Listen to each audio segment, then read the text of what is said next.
কথার কথা একটা আছে নানি যেনে বাইর যারা শক্ত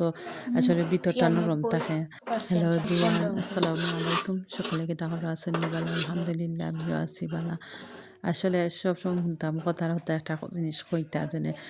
বাইরের দিক যে একটা শক্ত হয়, ভিতর দিকটা আসলে নরম হয়। তার প্রমাণ আসলে পাইলাম।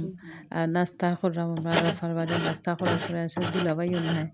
তো আমি আইনা আপনার বাইরে করে ফাঁক করে আমরা নাস্তা বানাই খাবো। আর লগে লগে আপনার বিরান হোকা খাইলে হোকরা দিয়ে আমরা ডাকতে বলো আইবানে নাস্তা উস্তা হয়ে যায় আসলে গপরা যে রান্না হাসা কেউ আসেন না পাওয়া আমরা লুই যাই বেড়াই যাই মানে আমরা আফায় আজ কদিন ধরে তার বড় ছোটো মেয়েটার বিয়াও দিচ্ছেন সোশ্যাল বড় বোনের জন্য বারবার কইছেন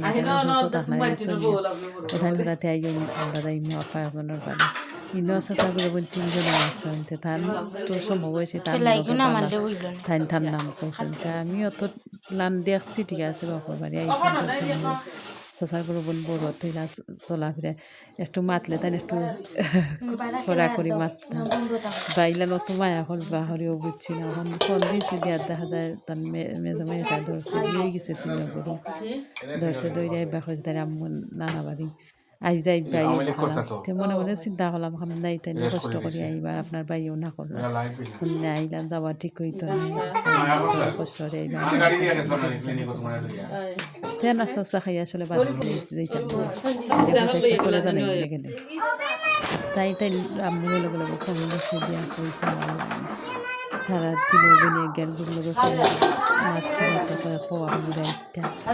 রাইতে চাই আর ফাঁকাইয়া দেই মানে তে আফায়ও ফোন দিছে আমরাও গুছল গুছল করে খাওয়া দাওয়া করছি আসলে যাওয়ার কোনো ইচ্ছাও আছে বাদ দিলে এসে অনেক আফায় ফোন দিছে না আসলে তাই খালি আপা গরো আছে ফোন 2-3 বার খেতে যাওয়ার ফোন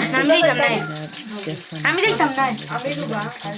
ওপরে আইও তোমরা পাখাইয়া দেই পায় আর তা খাবাই তো বললাম থাকা নিয়ে তোমরা গেছিলাম না আর আমি নিচে একটু ছোটো বাচ্চা তোর কাপড় চোপড় নানিটার তো আসলে শীতর দিন নিছি কাপড় এক সেট লগে নিছি হয়ে থাকতে বালা লাগলে তাক মানাইলে আসলে তো মায়া করছো না যে বালা লাগছে আর আপনার বাইও যে খুশি দুলা বাইও খুব মায়া করছেন একটু বার হয়েছেন একটু করছেন গ্রামর বাড়ি তো আসলে খুব সুন্দর তারা বাড়িটাও আর সব অত মিশুক আর তারা জালে জালে অত মিল দেখছি দেখে আমার আসলে অত ভালো লাগছে যে ভালো লাগছে গরিব নয় তারা যাতে ধনীয় আছে ওলে কিন্তু জানে আর জানো হাতে হাতে তারা সব থাকুক জানাইছিল দেখেও আসলে যে ভালো লাগছে আর আপনার প্রায় সময় গল্প করতাম জালকলতর হতা আসলে যে ভালো লাগছে আর আমারও আসলে ভালো লাগছে তের ভালো তখন আল্লাহ হাফিজ।